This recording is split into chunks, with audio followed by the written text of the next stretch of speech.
Quando eu comecei na ovinocultura, eu fiz um monte de coisa no impulso.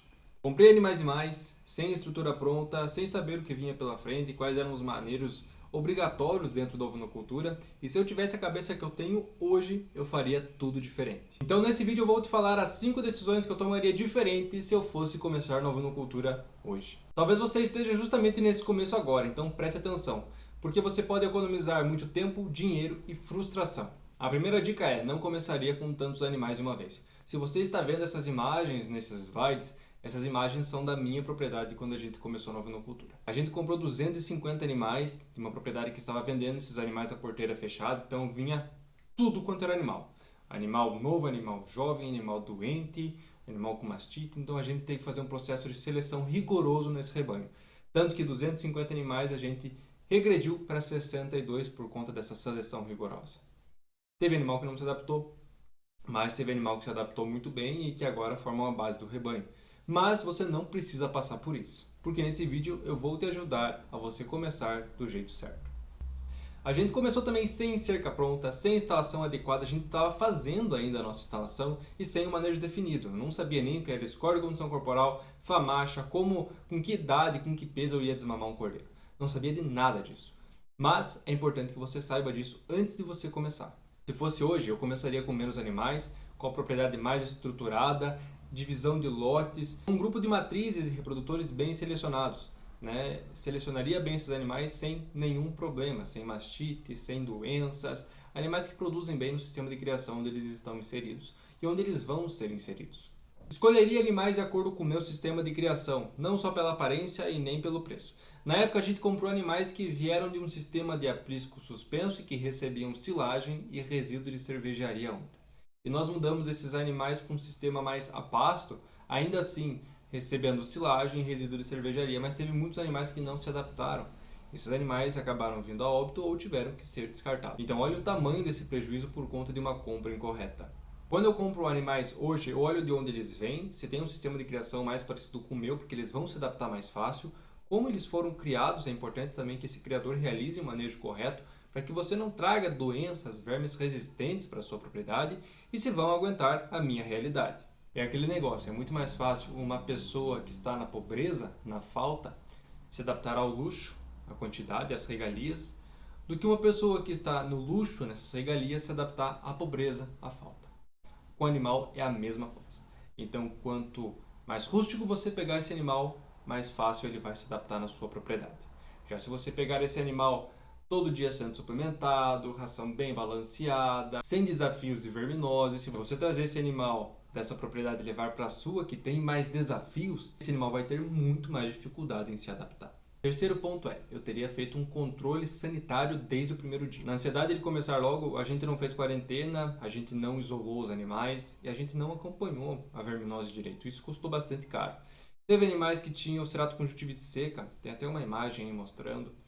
E a ceratoconjuntivite seca, não sei se você sabe, mas é ocasionada por uma bactéria que passa para os outros animais. Então é muito importante que a gente isole esses animais, faça quarentena. Mesmo o animal ele não apresentando nada na propriedade de onde você comprou, esse animal vai ter um transporte. E esse transporte ele causa uma imunossupressão que pode desencadear uma doença que já está instalada nesse animal, mas que foi desencadeada pela imunossupressão. É igual a gente com herpes. Tem pessoas que têm a herpes, mas durante o ano inteiro não tem nenhum sintoma. Mas quando a imunidade dessa pessoa cai, a herpes aparece. Um animal é a mesma coisa. Hoje, nenhum animal entra na nossa propriedade sem protocolo sanitário, sem a quarentena. Quarto ponto, teria simplificado a alimentação desde o início. Como eu falei, antes na outra propriedade eles davam silagem e resíduo de cervejaria. O pasto era bem rapado, acho que tinha 2 piquetes só como solário, mas rapado. Aqui o nosso sistema em 14 hectares é 100% a pasto e sal mineral. Se você pensar em custo de produção, o que é mais caro? A pasto, bem adubado, bem manejado, sal mineral, ou pasto, resíduo de cervejaria e silagem? Custo de comprar o resíduo de cervejaria e custo de fazer a silagem, de fazer o silo.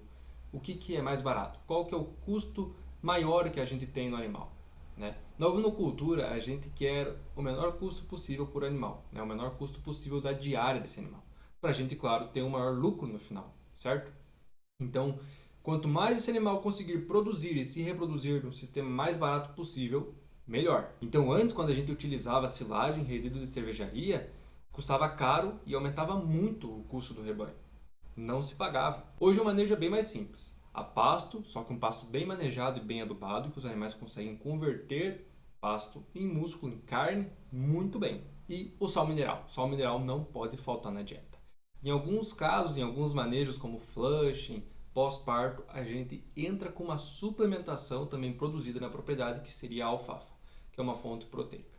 Tá? Então, o ideal é que numa propriedade você produza alimento em quantidade e qualidade para que você crie os seus animais sem ficar dependendo de comprar insumos toda hora, porque isso vai encarecer a tua produção. Lá no começo a gente foi no impulso, queria comprar aqui, vender ali, mas sem entender na verdade o que o mercado exige. Não sabia qual raça era valorizada, se tinha alguma bonificação por padrão racial, por qualidade de carcaça, qual era o peso ideal de abate desses animais e nem o que o frigorífico e o consumidor final realmente procuravam. Também não entendia sobre manejo reprodutivo, critérios de descarte, de como selecionar um animal produtivo de verdade. Isso tudo me fez perder muito tempo e também dinheiro. O maior erro de quem começa é querer crescer rápido e sem uma base. O rebanho vira um monte de bicho, adoecem, não geram lucro e só dá trabalho, se você não fizer o planejamento adequado. Se eu tivesse feito diferente, eu teria economizado muito e avançado muito mais rápido. Se você não sabe sobre nenhum manejo, se você quer começar na ovinocultura, agora me diz, se você está começando na ovinocultura, quais esses 5 pontos você está enfrentando. Comenta aqui embaixo e compartilhe esse vídeo com quem ainda está nos primeiros passos na ovinocultura. E não esqueça de curtir esse vídeo, porque o nosso propósito é de profissionalizar a ovinocultura, mas para isso nós precisamos profissionalizar os ovinocultores. E se você quiser montar o seu sistema, a sua propriedade com planejamento, o link do meu e-book está aqui na descrição desse vídeo. Esse e-book ele tem mais de 150 páginas, mais de 30 capítulos e está em constante atualização. Além de você receber também o calendário anual para o seu rebanho. A gente se vê no próximo vídeo. Até mais!